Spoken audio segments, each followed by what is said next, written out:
Assalamualaikum warahmatullahi wabarakatuh.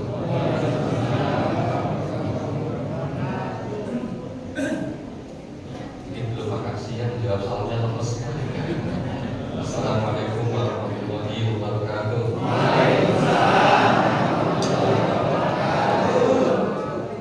Yang ikhlas itu. Ikhlas itu. Bismillah, alhamdulillah, wassalatu wassalamu ala rasulillah wa ala alihi wa sahbihi wa mawala.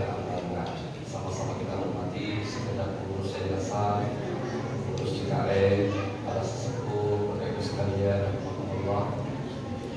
Tadi sudah saya tanyakan dulu ke Pak Yudi, ini mau berapa menit Pak? Jawab beliau maksimal 30 menit. Alhamdulillah. Saya lihat di luar memang sudah siap ini konsumsinya. Jadi memang tidak bijaksana kalau lama-lama ya Pak ya. Nah, setuju nggak Pak ya? Tuh, ada yang dari rumah saja, dari rumah nggak sarapan ada. Ada Nabi Allah, kita biasa. Mohon maaf Pak, nggak gini tuh, nggak gini. Memang begitu kebiasaan. Tapi itu maksud kami, Pak, maksud ini nggak beda.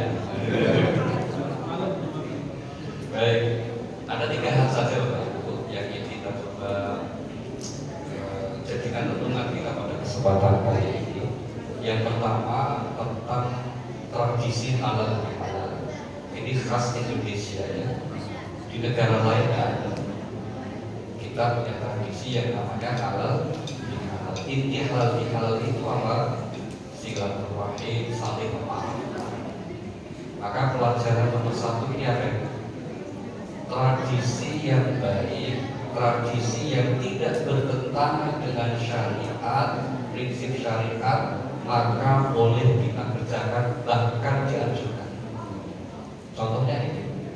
Kenapa ini kita kuatkan? Karena ada sebagian saudara kita yang beragamanya itu dengan pemahaman kalau tidak ada contoh Nabi jangan dikerjakan. Gitu. Karena dianggap itu bid'ah. Kalau bid'ah sesat. Pemahamannya seperti itu. Jawaban kita apa? Tradisi yang tidak bertentangan dengan prinsip syariat, tidak apa-apa kita kerjakan, meskipun tidak ada contoh dari Nabi. Karena dalam beragama itu tidak berdasarkan contoh Nabi, tapi berdasarkan ajaran Nabi. Sedangkan ajaran Nabi tidak semua dicontohkan Nabi. Banyak Nabi sampaikan, Nabi sendiri tidak mengerjakan. Saya kasih contoh. Dan Ramadan kemarin bersewu, kalau Bapak Ibu ditraktir berangkat umroh mau enggak? Dan Ramadan ditraktir berangkat umroh mau enggak? Itu enggak ada contoh Nabi. Seumur hidup Nabi itu tidak pernah umroh di bulan Ramadan. Berarti apa? Kok banyak orang yang menjalankan, bahkan saking banyaknya jamaah jadi ongkosnya naik. Apalagi kalau 10 terakhir Ramadan itu hampir sama haji. Saking semangatnya jamaah untuk umroh di bulan Ramadan. Karena apa? Ada hadis Nabi yang mengatakan ini asbabul nurutnya adalah ada seorang, ya Rasulullah, saya itu kalau pas musim haji saya menjaga hidup saya. Bagaimana solusinya? Ramadan gimana? Ramadan saya ada waktunya, berangkatlah Ramadan. Karena umroh di bulan Ramadan pahalanya sama dengan haji. Itu sabda Nabi. Maka orang semangat meskipun Nabi sendiri tidak berangkat. Ya kan? Ini berarti apa? Kata Rasulullah SAW yang disebut menjalani kehidupan beragama itu, mana haritukum anhu fantahu wa ma amartukum fa'tu minhu mastata'tum. Yang kularang jauhi, yang kuperintah kerjakan semampumu. Itu namanya kita beragama. Nabi tidak mengatakan yang kucontohkan kerjakan, yang tidak kucontohkan tinggalkan. Tapi Nabi katakan yang kularang jauhi, yang kuperintah kerjakan semampu. Cerdas Nabi itu ketika mengatakan yang kularang, Nabi tidak mengatakan jauhi semampu. Enggak. Kalau larangan itu udah strict mutlak. Maka nomor 1 sebagai seorang muslim target utamanya sebetulnya menjauhi larangan. aturannya apa? Menjauhi yang diharapkan dijauhi, udah berpahala Pak. Logikanya gimana? Sekarang saya tanya, hukum fikih ada yang namanya wajib. Wajib itu artinya apa? Wajib itu definisinya apa? Haruskah persamaannya? Apa wajib? Dikerjakan berpahala, ditinggalkan itu wajib. Kalau haram dikerjakan berdosa, ditinggalkan haram. Berarti Nabi tadi ngajari tinggalkan yang haram. Berarti meninggalkan yang haram itu sudah pahala, gitu loh. Jadi ini saya Bapak Ibu, ini para suami di rumah gak ngapa-ngapain, niatnya tinggalkan yang haram sudah berpahala.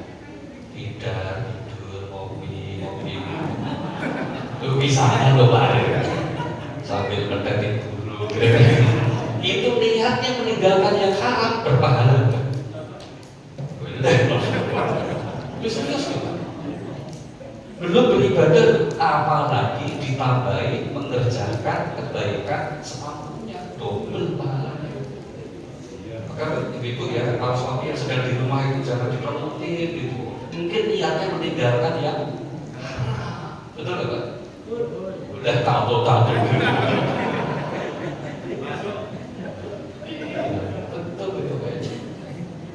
Maka nomor satu tadi pelajarannya apa? Ya ini tradisi kita ya, bahwa kalau sesuatu itu baik, meskipun tidak ada contohnya, lanjut Bismillah. Niatnya untuk mengharap ridha Allah, berarti nilainya sudah ibadah. Contohnya termasuk hari ini halal bihalal. Ini pun juga bahasa Indonesia Pak. Jangan berpikir halal bihalal itu bahasa Arab, bukan Pak. Kalau halal bahasa Arab, lawannya jadi halal, lawan haram. Tapi begitu menjadi satu frase halal bihalal, orang Arab itu tidak mudah Pak. Tidak tahu apa itu. Karena emang ini bahasa Indonesia. Yang menurut Almarhum Buya Hamka ini berasal dari tradisi masyarakat Muslim Indonesia yang haji zaman itu sering belanja di pasar Sen Pak. Itu kan nggak ngerti bahasa Arab dulu, itu aja ngerti. Akhirnya Pak nawarnya pakai isyarat, barang yang ditunjuk. Kalau saya halal. Jawab pembeli gitu, penjualnya, ini harganya 5 rial, halal, artinya boleh kamu ambil 5 rial. Dan yang beli langsung tanya, halal. Nah dari situ jadi halal bihalal, gitu loh. Setuju ya boleh, tidak apa-apa. Ini bukan rukun iman, boleh saja tidak masalah. Termasuk tradisi ucapan minal aidin itu ya khas Indonesia Pak. Apalagi masih ditambah mohon maaf lahir batin. Indonesia banget.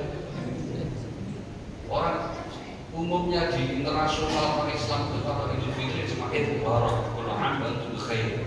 Paling tambah itu apa kebalah minna minkum dah. Kalau kita kan panjang ya, tambah minna aidin masih nggak pas, mohon maaf lahir batin. Ucapan yang nggak ada hubungannya Pak. Satu-satunya hubungan itu karena sama-sama innya itu Pak. Minal aidin wal faizin, mohon maaf lahir batin. Sama-sama in dalam aslinya kan kita terangkan apa artinya minal aidin. Tapi udah apa-apa itu bagus. Yang tidak boleh itu kalau kemudian ibu ya catat ya, tidak boleh mengucapkan minal aidin wal faizin, mohon nafkah lahir batin. Kecuali ke suami, tidak boleh itu. Mohon maaf tidak apa-apa. Kok ada suami istri itu minta maafnya itu pas lebaran Pak. Kalau nggak lebaran itu boro-boro minta maaf. Yang sering minta maaf itu malah istri. Padahal yang banyak salah suami. Oh betul-betul ya. Iya. Bu, kenapa ya Bu? Ya para suami jarang minta maaf, kenapa ya? Kira-kira kenapa? Oh, astagfirullah. Ya benar juga ya Bu, kebanyakan. Ada yang bilang katanya gengsi, enggak juga sih. Kalau saja nggak biasa minta maaf. Saya pernah minta maaf, malah istri saya kepo, ada apa ini kok minta maaf itu malah. Sampai saya sudah buka ada apa ya? Saya kok jadi panjang dari sekarang. Ada maaf itu Andres, nggak minta maaf. Karena apa? Saya meyakini yang dibutuhkan istri itu bukan permohonan maaf, tapi apa? TF, transfer. Iya ya Bu ya. Oh sering gayanya sangat romantis, sering minta maaf, nggak pernah transfer begini. Masalah kan Bu ya? Ya sudah usah minta maaf, nggak usah romantisan. Yang penting, terima kasih kejujurannya.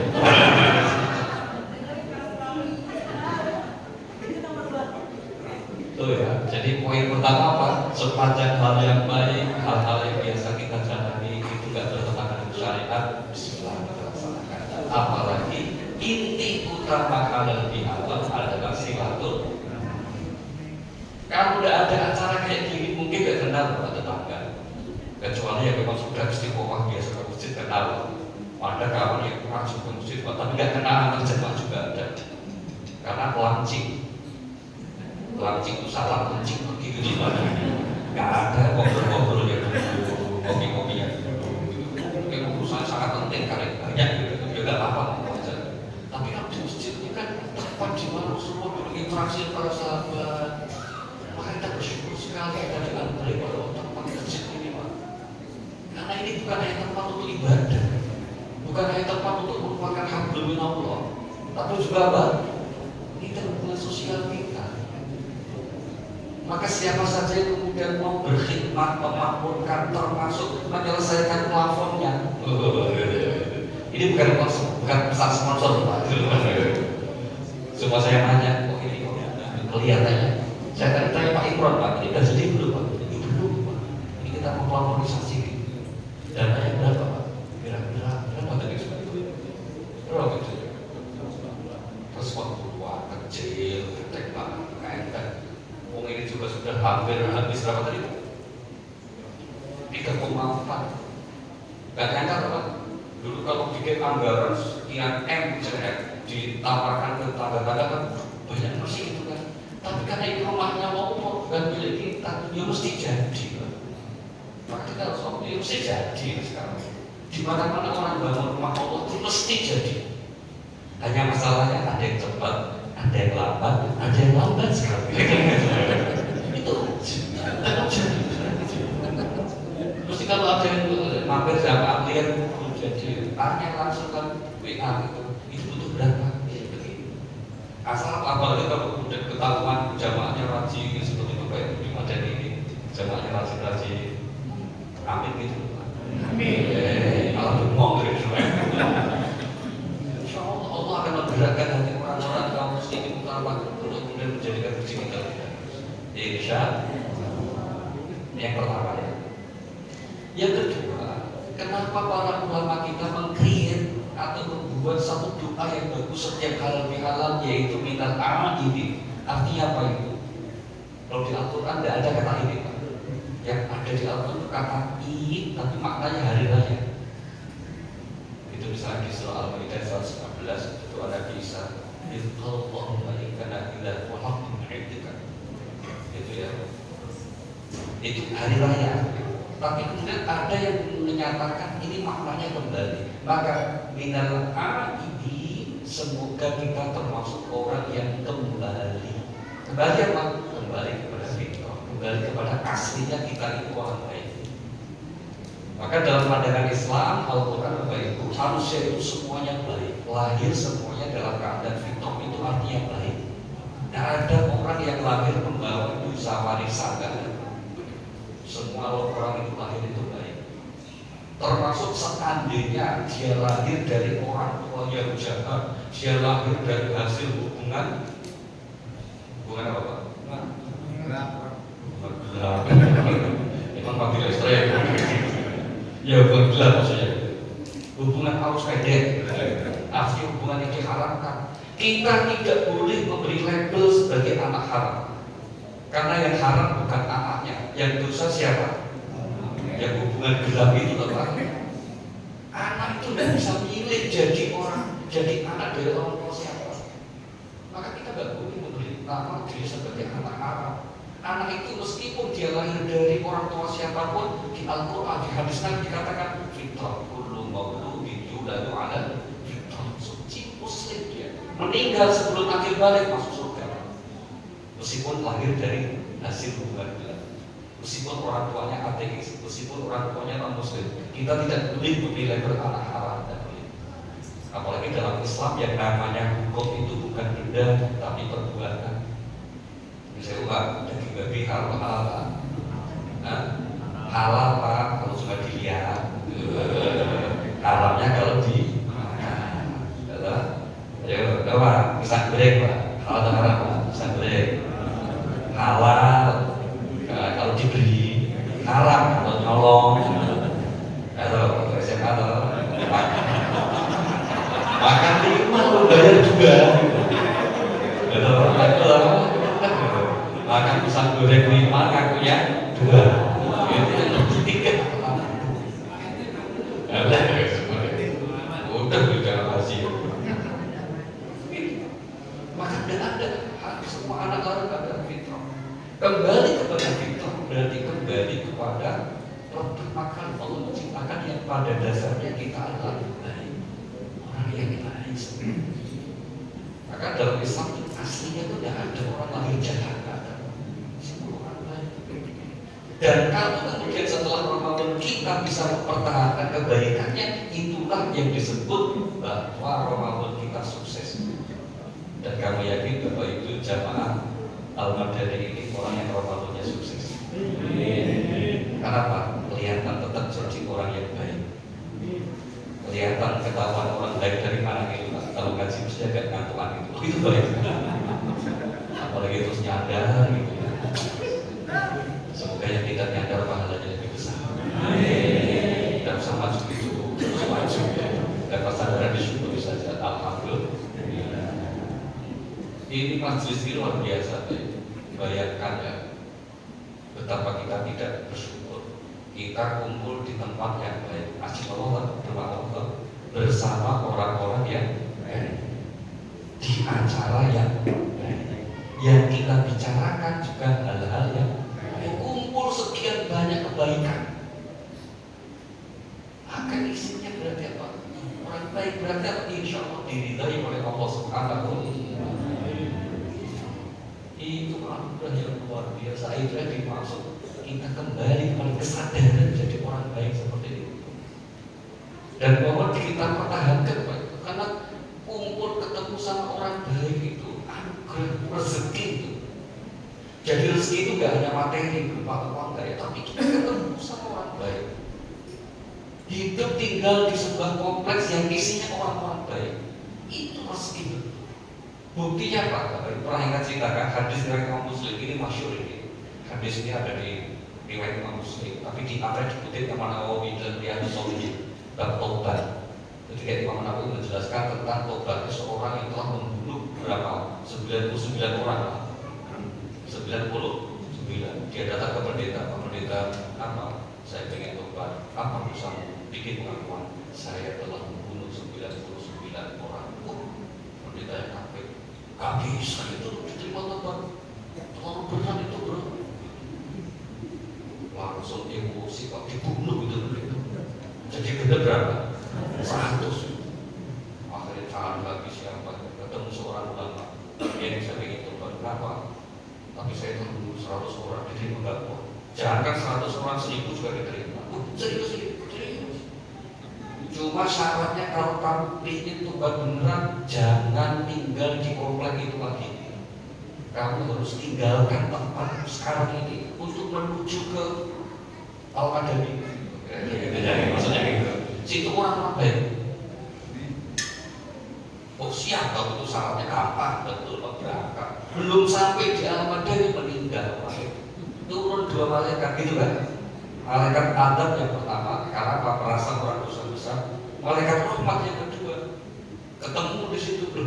Oh kamu ikut juga itu? Ini kan membunuh. Kita kan udah tobat. Wah bisa, tobat dulu sampai. Oh tapi kita tobat. Oh berantem pak. Maka kedua sepakat oke kita bawa ke MK. Oke.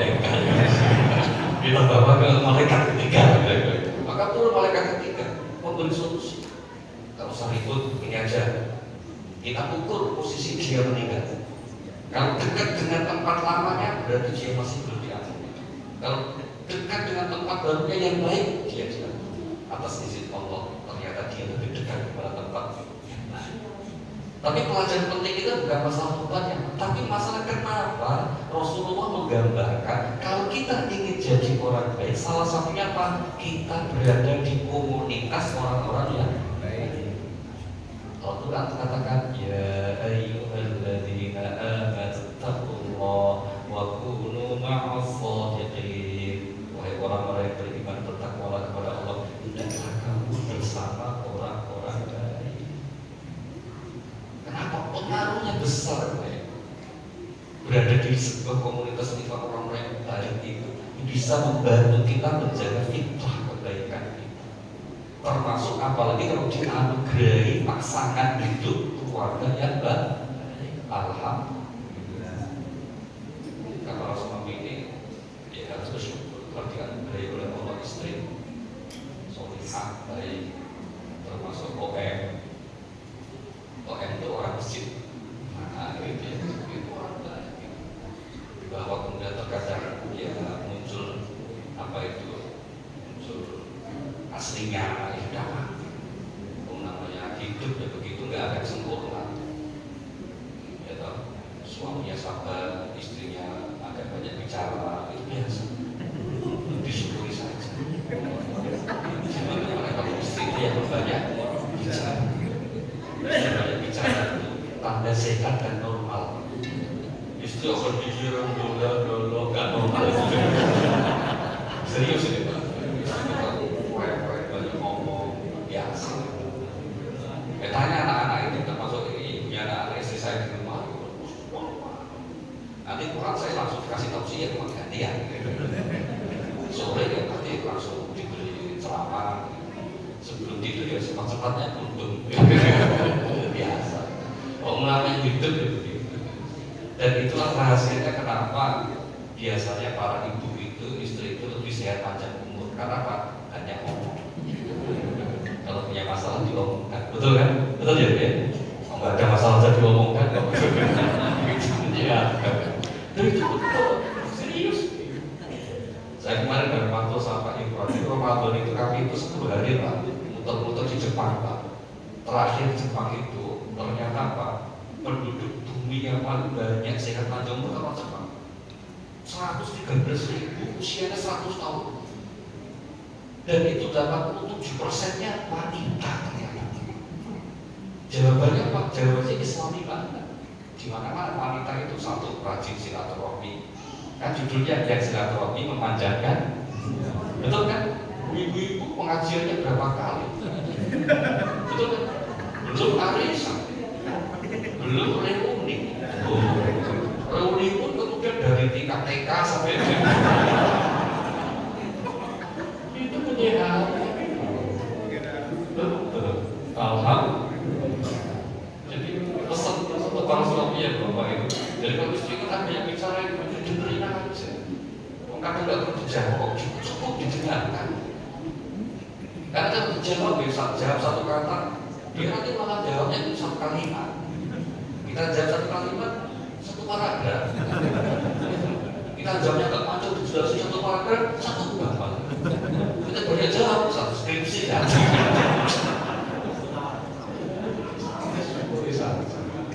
Alhamdulillah. Itu ya Pak ya. Itu insya Allah termasuk orang yang kembali menjadi orang-orang yang baik.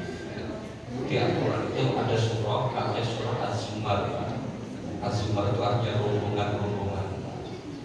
Jadi artinya kalau orang-orang baik kita konsisten istiqomah, nanti insya Allah Bapak Ibu di akhirat akan jadi satu rombongan ke surga Allah Subhanahu wa taala. Wasiqal ladzina taqaw rabbahum ila jannati zumar. Dan ketika orang-orang bertakwa dikirim menuju surga rombongan-rombongan. Maka mumpung kita sudah sekarang ditakdir Allah jadi tinggal di sebuah komunitas rombongan orang baik, jaga. Karena ini insya Allah akan sampai surga. Rombongan ke surga dari Masjid Al-Madani. tinggal nanti tolong dipilih ditunjuk siapa yang bawa sepatunya.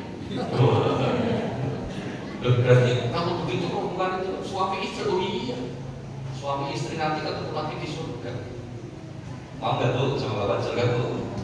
Mau di mana-mana kalau saya tanya istri jawabnya semangat, mau pak kita ketemu lagi surga. Kalau saya tanya suami jawabnya kurang jelas. Oh nggak pak sama istri di surga? Jawabnya nggak jelas.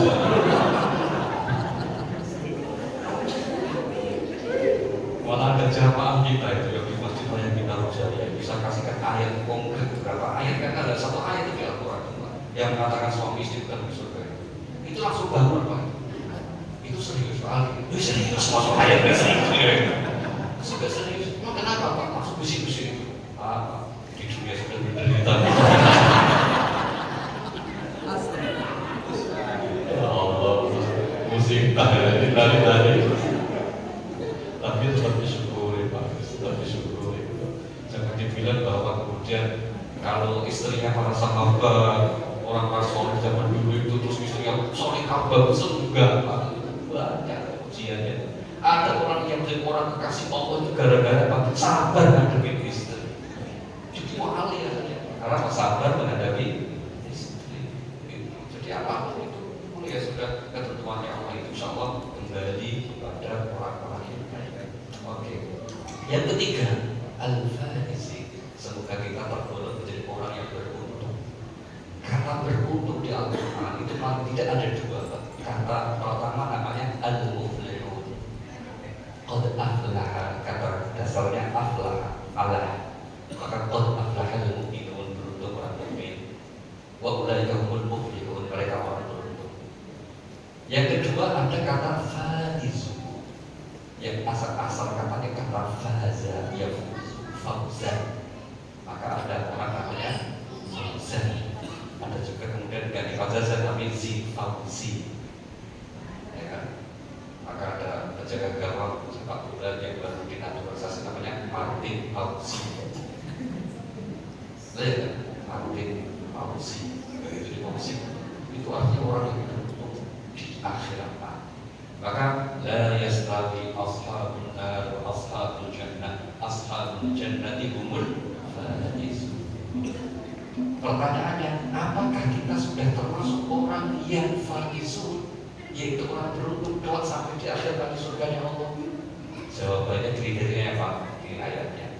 Wa may yaqtarif hasanatan nazid lahu fiha husna. Orang-orang yang telah berbuat kebaikan, tanda kebaikan yang diterima diri dari Allah nanti dapat surga, maka bertambah juga kebaikan. Artinya tanda Allah telah melindungi hidup kita, kita selalu berada di jalan kebaikan. Bukan bertambah amal dalam makna misalnya apa, menjadi sholat kita tambah rakaatnya, enggak, tidak boleh. Bertambah itu maknanya bertambah iman kita, akidah kita, yakin kita kepada Allah Subhanahu wa Ta'ala. Selama Ramadan kita merasakan kehangatan rohani spiritual kita ibadah. Nah, di luar Ramadan sama-sama tetap ibadahnya, tapi kita bertambah cinta kita kepada Allah Subhanahu wa Ta'ala. Dan itulah yang disebut sebagai orang-orang yang beruntung. Dan itu juga yang Bapak Ibu sekalian sudah meraihnya, sudah mendapatkannya. Maka alhamdulillah. Satu ayat yang mungkin ini bisa membantu penjelasan ini Bapak Ibu. Ayat ini masyhur, masih Bapak Ibu sudah hafal. Ya ayyuhalladzina amanu taqullaha haqqa tuqatih wa la tamutunna illa wa antum muslimun. Wahai orang yang beriman, bertakwalah kepada Allah dengan sebenar-benarnya takwa, jangan mati kecuali sebagai seorang. Ini ayatnya sebetulnya agak kurang nyambung. Harusnya begini, wahai orang yang beriman, bertakwalah sebenar-benarnya takwa, jangan mati kecuali sebagai orang bertakwa. Nah, nyambung gitu. Ya, karena perintahnya kita selalu bertakwa, maka jangan mati kecuali kamu bertakwa. Tapi ternyata Allah pakai standar minimalis banget, jangan mati kecuali kamu muslim. Jadi sepanjang hidup kita ini, kita sebagai seorang muslim, meskipun takwa kita belum seberapa, asal tidak murtad, asal tidak apa. Kalau kalian kami sering mengatakan Bapak Ibu sekalian, orang muslim apalagi orang istiqomah di sini, insya Allah nanti ada surga. Itu bukan sikap berlebihan, Pak. Itu namanya husnudzon, prasangka baik kita kepada Allah Subhanahu wa Ta'ala. Saya ingin buktikan logika ini. Sekarang begini, ada orang usianya 60 tahun, Pak, 60 tahun, non muslim, kemudian bersyahadat, mu'alaf, baca 2 kali syahadat. Dan lama setelah itu wafat. Sekarang saya tanya, menurut keyakinan kita orang itu diampuni dosanya kan, Pak? Diampuni, masuk surga kan? Padahal baru seminggu loh, Pak. Belum sempat sholat yang benar. Jangankan sholat sunat juga belum. Laki-laki loh, kan biasanya belum sunat, Pak.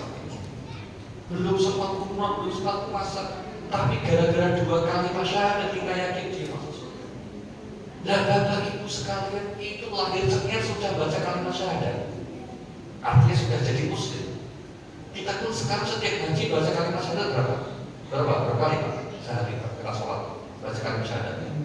Nah, enggak, Pak, lebih. Tuh, berapa?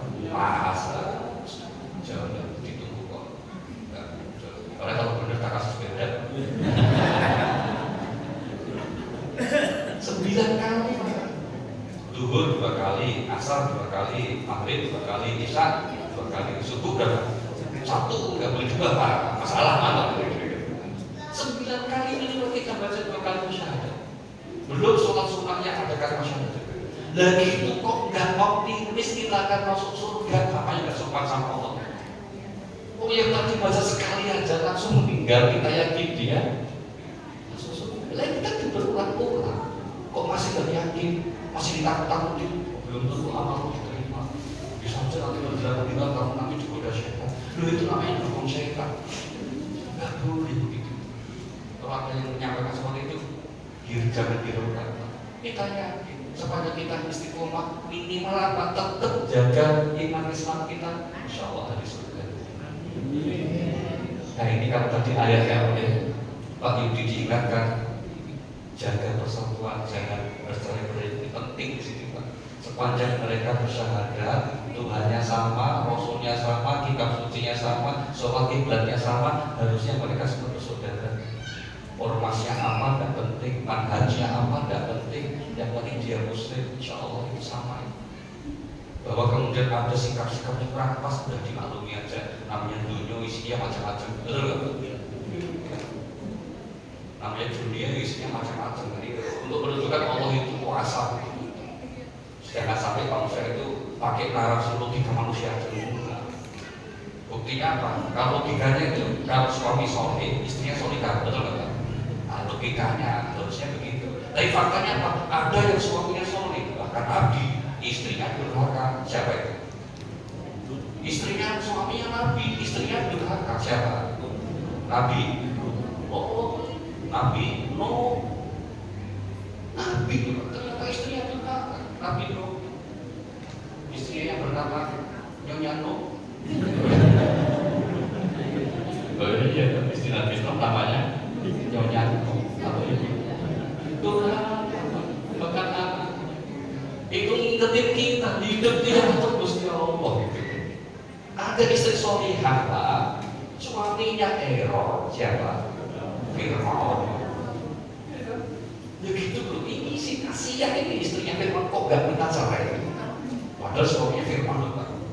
Oh, suaminya Asia itu Fir'aun, ternyata gak minta cerai. Dan suami itu kan gak sejahat Fir'aun kan? Ada masalah itu aku aja. Gak usah buru-buru ambil formulir gitu. Enggak sejahat Fir'aun. Ada bapak ibunya soleh-soleh kan, anaknya kurang ajar. Siapa? Nabi yang betul, anaknya Bani Israil. Kurang ajar. Itu tujuannya apa? Ingetin kita bahwa hidup ini ada yang mengelola, ada yang atur, ada yang terus. Itulah kesadarannya, Pak. Akhirnya kita semuanya akan menjadi orang yang beruntung dunia dan akhirat. Bapak sekalian, jemaah secara badani ini semoga senantiasa diberi kekuatan oleh Allah Subhanahu wa Ta'ala untuk menjaga ukhuwah persaudaraan, untuk selalu istiqomah memakmurkan masjid ini. yang sedang sakit semoga diberi kesembuhan, yang punya kesulitan diberi kemudahan, yang hajat kita. Al-Fatihah.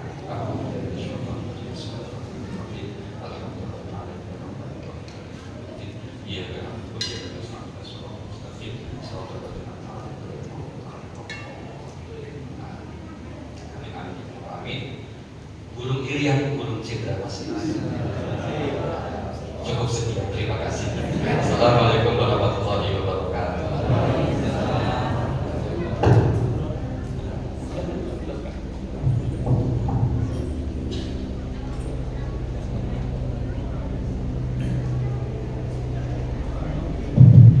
Baiklah hadirin hadirat sekalian, telah kita dengarkan sama-sama mau'izah hasanah tadi, dan kita bisa cerna masing-masing kita implementasikan dalam hidup kita apa yang telah disampaikan oleh Dr. Ali tadi.